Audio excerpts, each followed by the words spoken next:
the world's ever known, and know what's really going on. If that doesn't scare you and turn your hair white, nothing will. Mm-hmm. So we could go on for hours talking about stuff that you have no idea that even exists. The people in the underworld know. The mafia knows. Organized criminals around the world, they know. The secret societies of occult Freemasonry in Europe and around the world, they know. There's a lot of stuff going on in plain sight you just don't see because it doesn't pertain to you in your world. Right. I mean, I could take you to places right now in Los Angeles if you wanted to. I'll take you to places right now where they still kill babies. They still have human sacrifice here in Los Angeles, and I could take you to the altars and show you where they kidnap children and kill them here in Los Angeles. That's a damn fact. Wow. And I can also tell you that the mafia has their own license plates in California. That's a fact. I can tell you a lot of things that are going on right here in front of you and in your face in this country that you have no idea, and the world is happening. So, yeah, I have fear. That's why I don't talk a whole lot to people, because I fear what's going on, because I know how bad it really is. Mm-hmm. Now, talk to the chief of police in Los Angeles. Talk to the guys who are the detectives in the homicide division. Go down like I have and sit and talk with them for days and hours about what's really going on in the big cities, not what you think is going on. Right. And so then when you find out that we humans in America are actually, we're still into human sacrifice. We're still killing children on altars here in America. You don't know that, but the police know it.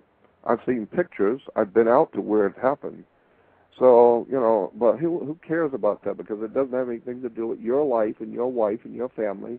And as long as it doesn't have anything to do with you and your wife and family or your home, that's stuff that we don't talk about in mixed company and polite company. We don't talk about that.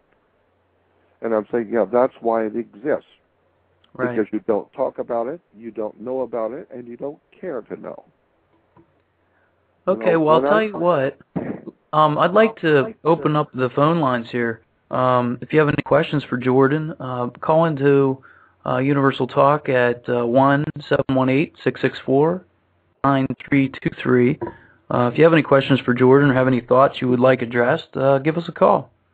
And I don't know if we talked a little bit about Hollywood and the major players out there. Where that word comes from?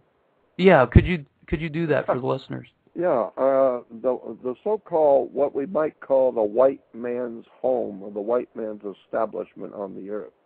The black man from Africa and the Asians are from Asia. Well, the white man's establishment of the white man on the earth is Europe. And in Europe, even 500 years before the Roman Empire existed, there was a system of government in Europe. Not for individual states, but there was, generally speaking, a system of religion, government, laws, etc., operating in the ancient world of Europe. And that ancient world power in Europe, which represented religion and government and law, was a group of priests called the Druids. The Druids were the old ancient Druidic establishment in Europe, the white man's establishment. And one of the most important symbols in that old ancient Druidic system was a magic wand, like the magic wand of the magician, Merlin the magician, or the orchestra leader, because he comes out, everyone is attentive to him because he's the boss.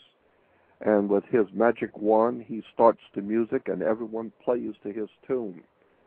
You watch the magic wand of the conductor, and he plays the tune, and everyone follows. And so the magic wands were always made out of the wood of a holly tree. It's made out of Hollywood. And today, we are watching the magic over the human race of Hollywood.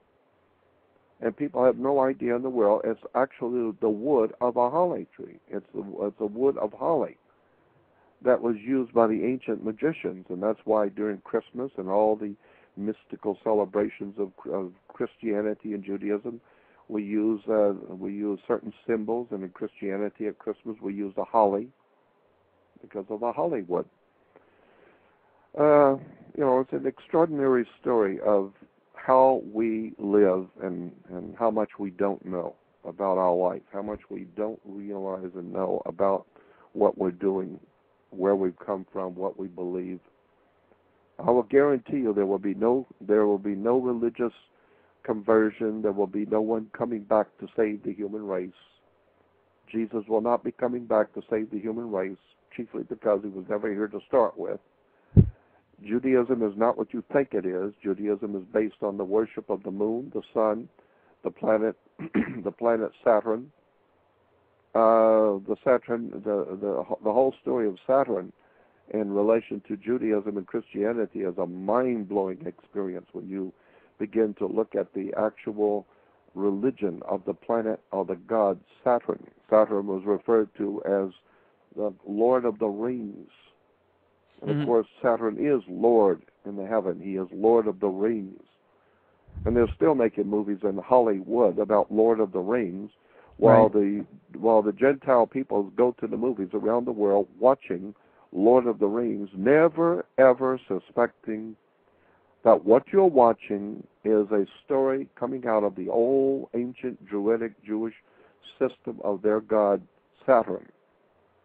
Saturn was, in the old ancient Phoenician language, Saturn was not called Saturn. Saturn, the planet Saturn, or the god, was referred to as Shabbat.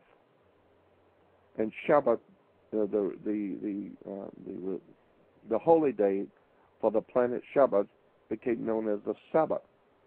So today, when Jews are worshiping God on Friday night, which begins Saturn's Day, Saturn Day is Friday night. And so the Jews are still worshiping the planet Saturn, Lord of the Rings. Now, how many people know that? Well, first of all, you need to ask the question, how many people even care? Well, I care. I'm not interested in worshiping planets and plants and basketball players and all the other silly nonsense that's going on the earth. I'd like to know where I have come from, who is actually running this planet, and where is the human race going. Whether it's important to you or now or not is not important. What is important is what's going to happen to you and your wife and your family real soon that you don't know is coming.